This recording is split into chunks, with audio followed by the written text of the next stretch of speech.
అయితే మనం వెలుగుగా వెలిగించాలి. క్రైస్తవ కుటుంబంలో ఉండవలసిన ప్రధానమైన విషయం, దేవుని సన్నిధి ఉంటే భయం భక్తులు ఉంటాయి, దేవుని సన్నిధి ఉంటే ప్రేమ ఆప్యాయతలు ఉంటాయి, దేవుని సన్నిధి ఉంటే క్షమాహృదయం ఉంటుంది, దేవుని సన్నిధి ఉంటే సాక్షులుగా బతుకుతారు. దేవుని సన్నిధి రావాలంటే మన పాపాలు ఒప్పుకోవాలి. దేవుని సన్నిధి రావాలంటే మనము అపవిత్రమైన మాటలు వదిలిపెట్టాలి. దేవుని సన్నిధి రావాలంటే పరిశుద్ధంగా జీవించాలి. బోలో క్రీస్తు మహారాజ్కి హల్లెలూయా. చెప్తలేరు హల్లెలూయా, హల్లెలూయా. మొదటి మాట, మన కుటుంబంలో క్రైస్తవ కుటుంబము ఎలా ఉండాలని చెప్పాను. అందరూ చెప్పండి, ఏముండాలి? దేవుని సన్నిధి ఉండాలి. చెప్పండి గట్టిగా, గట్టి చెప్పాలి.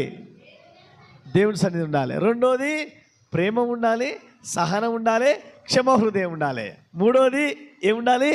సాక్ష్యం ఉండాలి. చెప్పండి గట్టిగా.